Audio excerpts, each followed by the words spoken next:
Hello everyone from Heathrow, because I'm going to Japan tomorrow, and I'm so excited.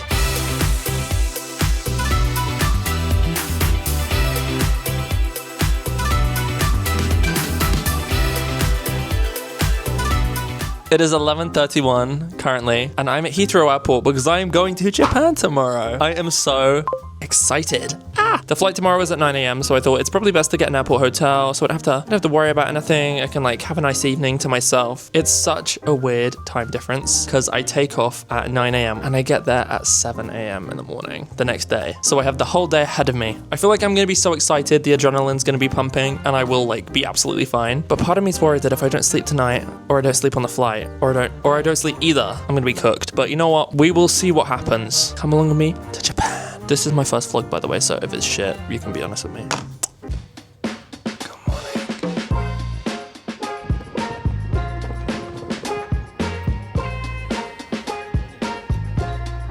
I'm at the lounge. It's so quiet in here. I've had a few drinks. I've settled down, and I got some breakfast. But I'm gonna leave here in 15 minutes. I ended up having to leave right away because I didn't realize I needed to get a train to my gate, and they'd already boarded half the passengers, so I'm glad I went when I did.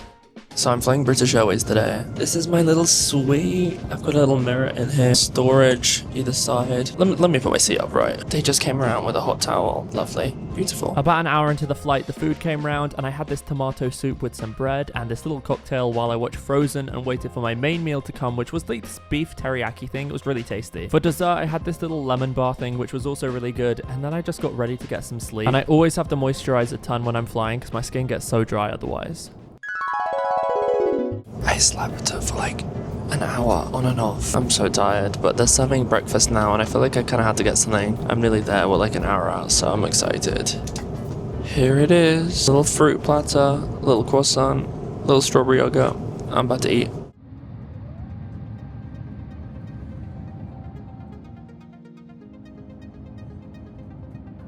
Once I'd landed, I headed straight through customs. The customs in Japan was actually insane. I've never been through one that was that quick. I actually booked a driver to take me to my hotel through Klook. And at this point, I was really flagging. So as soon as I got to the hotel, I literally slept for half the day, which was not at all what I wanted to do. But my friends weren't arriving till 4 p.m. So it actually kind of worked nicely.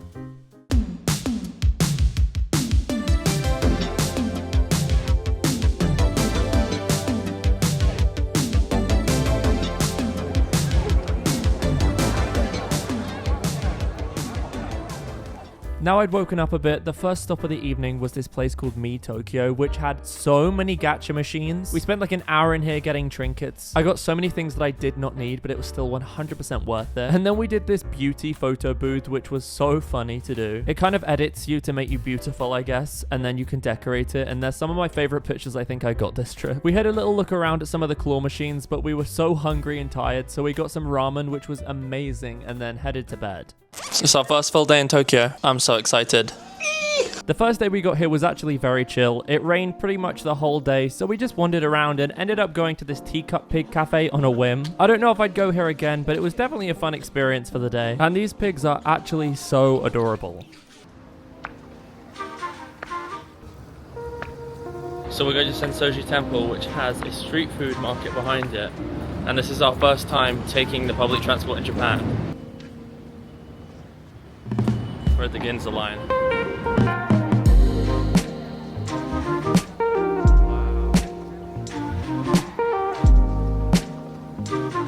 Behind the temple is actually a whole street food market with so many different things to try. Everything that we got here was so delicious, but my absolute favorite was this truffle cheese curry bun, which was so good. Honestly, it was super busy here, but even though there are so many people, it still has such a peaceful and quiet vibe to it. We walked around here for a few hours before it was time to head to Team Lab Borderless. Now, I did like Team Lab, but it wasn't as crazy as I was expecting. I feel like it's quite overhyped, but you also kind of have to do it if you're in Tokyo.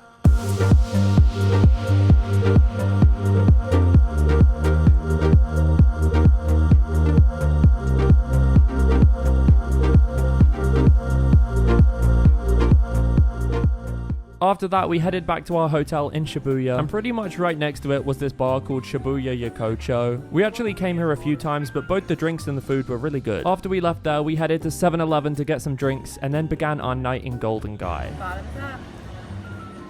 I didn't actually film much of this, but we ended up staying out till quite early in the morning. And I have to say, from my experience, Japan feels so safe at night, and I've literally never been anywhere like this. The next day, we did actually wake up quite late, but headed into Shibuya to do some shopping and grab some lunch. We went to this restaurant called Smash Scramble, and I had quite possibly the best burger I've ever had. We spent the rest of the day shopping before it was time to head to our reservation at Shibuya Sky.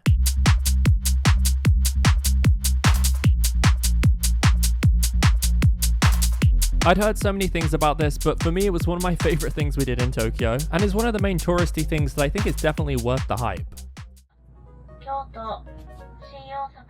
The next morning, it was finally time to make our way over to Kyoto. We took the bullet train and we're in the first class section here. First class was only a little bit more than standard, but it just meant that we had guaranteed luggage space too. We were in such a rush, but we managed to get a bento box to eat while we were on our way, and this journey literally flew by. For our first stop in Kyoto, we went to Kiyomizu-dera Temple. Never in my life have I ever been somewhere as beautiful as this. And if you go to Kyoto, this is a must do. Everyone has to do this. And I got some of my absolute favorite pictures of this trip here. Oh, those pics are gonna eat.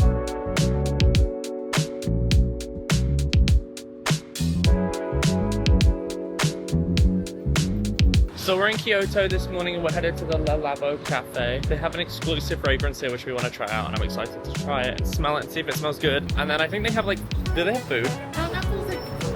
We'll see what there is, but they have drinks and stuff, I'm pretty sure. Once we'd made it to the cafe, we smelled the fragrance and knew we had to get one. You can actually get it customized with your name, so I decided to get my name in Japanese with a few little emojis. And then we headed to the back of the store where they have this cafe to go grab a coffee in the little Zen garden. They make these individually and by hand, so we had to leave and come back later to collect them.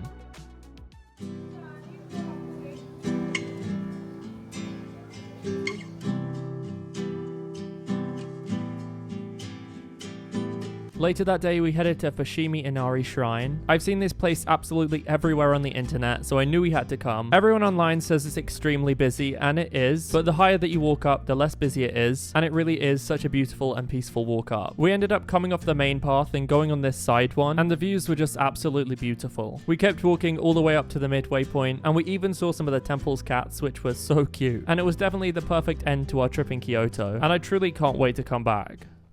The next morning, we woke up super early because we had a bullet train to catch, and we're headed all the way back to Tokyo for our final 2 days of this trip at Tokyo Disneyland and Tokyo Disney Sea. It took us around 3 hours to get there from Kyoto, and this is one of my bucket list places to visit, and we were all so excited. I'm going to do a whole video on our Disney trip, so stay tuned for that, and if you made it this far, thank you so much for watching. In the next video, we'll be checking into Fantasy Springs Hotel for our last final nights in Tokyo.